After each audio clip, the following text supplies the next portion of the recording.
আচ্ছা, তোমরা কি বলতে পারো তিনি সেখানে কয়েক বছর ধরে বাস করতেন, এর ইংলিশটা কি হবে?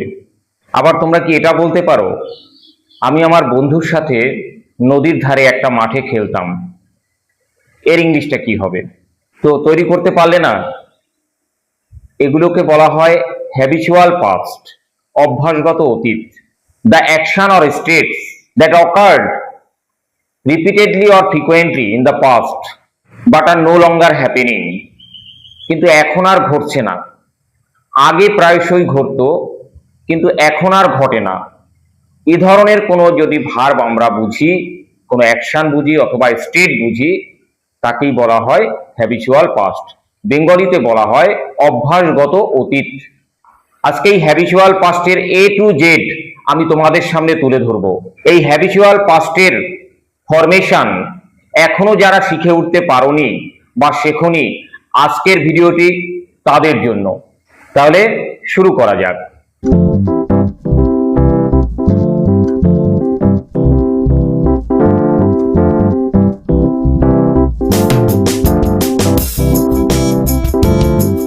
কি বলেছিলাম? কোন একটা কাজ আগে প্রায়শই ঘটতো কিন্তু এখন আর ঘটে না, একেই বলা হয় হ্যাবিচুয়াল পাস্ট। তিনি সেখানে কয়েক বছর ধরে বাস করতেন। He use to live there for a couple of years. এই ইউজ টু লিখতে তোমরা অনেকেই ভুল করো, ইউএসিডি তারপরে to, not use to, U S E নয়, ইউএসিডি তারপরে টু। এটা একটা মডাল হেল্পিং ভার্ব, যেমন can, could, may, might, should, এগুলো মডাল হেল্পিং ভার্ব। ইউজ টুটাও একটা মডাল হেল্পিং ভার্ব। এর পাশাপাশি আরো একটা মডাল আছে, আমি নাম দিয়েছি এদের যমজ, এবং ওই মডাল ভার্বটি হলো উড, WOULD। এই হ্যাবিচুয়াল পাস্টের ফরমেশন হলো use to plus base verb, মানে মূল ভার্ব, অথবা উড প্লাস বেস ভার্ব। তিনি সেখানে কয়েক বছর ধরে বাস করতেন। He use to live there for a couple of years. আচ্ছা, আমরা কি এটা এভাবে ব্যবহার করতে পারি? He would live there for a couple of years. এই সেন্টেন্সটি কি সঠিক হবে? না, এটা সঠিক হবে না। এখানে আমার ব্যবহার করতে হবে he use to live there for a couple of years. Would live ব্যবহার করতে পারবো না। তাই নিশ্চয়ই ভাবছো কেন ব্যবহার করতে পারবো না। দেখো, দু ধরনের ভার্ব আছে, একটা হচ্ছে অ্যাকশন ভার্ব বা ডাইনামিক ভার্ব, আর একটা হচ্ছে স্টেট ভার্ব। এই স্টেট ভার্বের ক্ষেত্রে উডের ব্যবহার স্ট্রিক্টলি ফরবিডেন, একদম কঠোরভাবে নিষিদ্ধ। আমরা উড কিছুতেই ব্যবহার করতে পারবো না। এই জন্য লিখতে পারবো না he would live there for a couple of years. না, উড লিভ ব্যবহার করা যাবে না, অবশ্যই আমাদের ব্যবহার করতে হবে ইউজ টু লিভ। তাহলে he use to live there for a couple of years. এবারে তোমাদের স্টেট ভার্ব এবং ডাইনামিক ভার্ব বা অ্যাকশন ভার্ব, এই ব্যাপারটি আমি সহজেই বুঝিয়ে দেই। দেখবে, যেখানে কোনো অ্যাকশন মানে কাজ, তা করতে শারীরিক এবং মানসিক শ্রমের দরকার হয়, পরিশ্রমের দরকার হয়, তাকে বলা হয় অ্যাকশন ভার্ব বা ডাইনামিক ভার্ব। এই অ্যাকশন ভার্ব বা ডাইনামিক ভার্বের ক্ষেত্রে আমরা দুটোই ব্যবহার করতে পারবো, ইউজ টুও ব্যবহার করতে পারবো, উডও ব্যবহার করতে পারবো। আর যেখানে আমরা দেখবো স্টেট ভার্ব আছে, সেখানে অবশ্যই আমরা ইউজ টু ব্যবহার করব, উড ব্যবহার করতে পারবো না।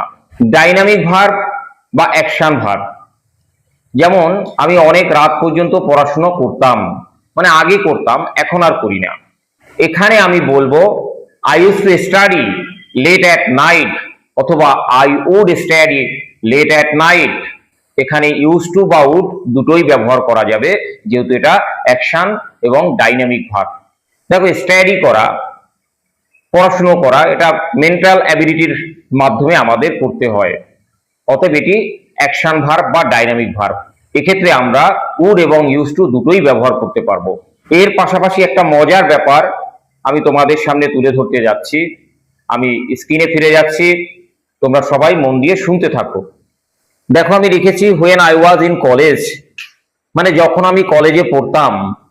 I use to study late at night, আমি পড়াশোনা করতাম অনেক রাত পর্যন্ত। We use to live in a small apartment, আমরা একটা ছোট্ট বাড়িতে বাস করতাম। I would meet my best friend daily, আমি দেখা করতাম আমার প্রিয় বন্ধুর সাথে প্রতিদিন। We would play together in a playground by the river. আমরা খেলা করতাম একসাথে একটা খেলার মাঠে নদীর পাশে। এখানে ভার্বগুলো আমি এই হ্যাবিচুয়াল পাস্টের ভার্বগুলো আমি বোল্ড করে লিখে দিয়েছি।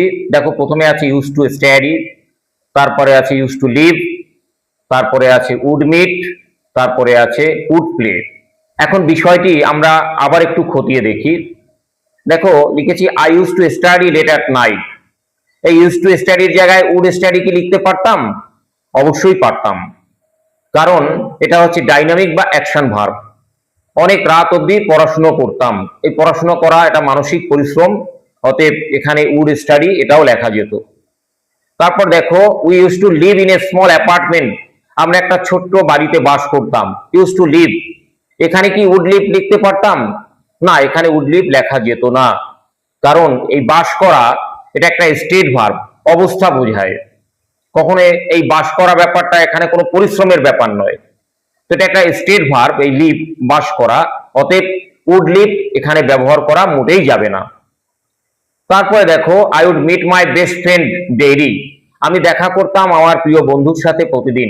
মিট, দেখা করা। আই উড মিট, আমি দেখা করতাম। উড মিট, দেখা করতাম। আচ্ছা, এখানে কি ইউজ টু মিট লেখা যেত? অবশ্যই লেখা যেত। এটা হচ্ছে ডাইনামিক বা অ্যাকশন ভার্ব। দেখা করতে যাওয়া, সেখানে তো যেতে হচ্ছে হাঁটিয়াটি পাপা করে, তো পরিশ্রম করার একটা ব্যাপার রয়েছে, অতএব এখানে ইউজ টু মিটও লেখা যেত। দেখো, তারপর লিখেছি with play together in a playground by the river. আমরা খেলা করতাম। উড প্লে, খেলা করতাম। এখানে কি ইউজ টু প্লে লেখা যেত? অবশ্যই যেত। খেলা করার মধ্যে শারীরিক পরিশ্রম আছে, তো অবশ্যই আমরা এখানে লিখতে পারতাম ইউজ টু প্লে। এখন তোমাদের মনে প্রশ্ন জাগতেই পারে, কেন আমি প্রথম সেন্টেন্সটিতে ইউজ টু স্টাডি আমি লিখেছি, ওখানে উড স্টাডি কেন লিখলাম না? তারপরে ইউজ টু লিভের জায়গায় তো উড লিভ হবেই না, তো জানলে। আর উড মিট, এখানে অবশ্যই ইউজ টু মিট লিখতে পারতাম। তারপর উড প্লে, এখানেও লিখতে পারতাম ইউজ টু প্লে। তাহলে কেন আমি use to meet, use to play এই সমস্ত লিখলাম না? দেখো, গল্প লেখার ক্ষেত্রে ব্যাকরণবিদ যারা রয়েছেন ওনারা সবসময় আমাদেরকে বলে থাকেন, তো প্রথমটা আমরা ইউজ টু প্লাস ভার্বের বেস ফর্ম ব্যবহার করব, তারপরে উড প্লাস ভার্বের বেস ফর্ম যেখানে যেখানে হবে সেখানে আমরা অবশ্যই উড প্লাস ভার্বের বেস ফর্ম ব্যবহার করব। এতে কি একটা নস্টালজিক ফিলিংস তৈরি হয়। তোমার অতীতের কোনো স্মৃতি রোমন্থনের ক্ষেত্রে, মনে করার ক্ষেত্রে, অতীত স্মৃতিচারণার ক্ষেত্রে একটা সুন্দর অনুভূতি তোমার মনের মধ্যে তৈরি হয় যদি তুমি এভাবে উড প্লাস ভার্বের বেস ফর্ম যেখানে যেখানে ব্যবহার করতে পারো সেখানে উড প্লাস ভার্বের বেস ফর্মই ব্যবহার করবে ইউজ টু প্লাস ভার্বের বেস ফর্মের পরিবর্তে। আবারও বলছি, প্রথমটা অবশ্যই তোমরা ইউজ টু প্লাস ভার্বের বেস ফর্ম ব্যবহার করবে। তো গল্প লেখার ক্ষেত্রে এটা হচ্ছে আমাদের নিয়ম, খুব ভালোভাবে বুঝে নেবে। প্রথমটা হচ্ছে ইউজ টু প্লাস ভার্বের বেস ফর্ম। তো এর পরবর্তীতে যেখানে আমরা উড প্লাস ভার্বের বেস ফর্ম ব্যবহার করতে পারি সেখানে ইউজ টু প্লাস ভার্বের বেস ফর্ম ব্যবহার করতে পারলেও সেটা করব না, উড প্লাস ভার্বের বেস ফর্ম দিয়েই আমরা সমস্ত সেন্টেন্স গুলো, নিচের যত সেন্টেন্স থাকবে, পরবর্তী যত সেন্টেন্স থাকবে আমরা এগিয়ে যাব। এটা হচ্ছে গল্প লেখার নিয়ম। তাহলে তোমাদের বিষয়টি আরো একবার আমি শর্ট করে দিচ্ছি। ডাইনামিক ভার্ব বা অ্যাকশন ভার্বের ক্ষেত্রে আমরা ইউজ টু প্লাস ভার্বের বেস ফর্ম অথবা উড প্লাস ভার্বের বেস ফর্ম দুটোই ব্যবহার করতে পারি। এবং অবশ্যই স্টেট ভার্বের ক্ষেত্রে, মানে যেটা অনুভূতির ব্যাপার, যেটি কোনো মেন্টাল স্টেটের কথা বলে, যেখানে পছন্দের কথা বলা হয়, যেখানে কোনো থাকার কথা বলা হয়, বাস করার কথা বলা হয়, এগুলো সবই হচ্ছে স্টেট ভার্ব। নো মানে জানা, এটাও হচ্ছে স্টেট ভার্ব।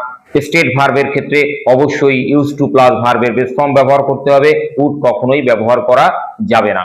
তোমাদের সবাইকে ধন্যবাদ জানিয়ে এবং পরবর্তী ভিডিও দেখার আমন্ত্রণ জানিয়ে আজকের ভিডিও এখানেই শেষ করছি।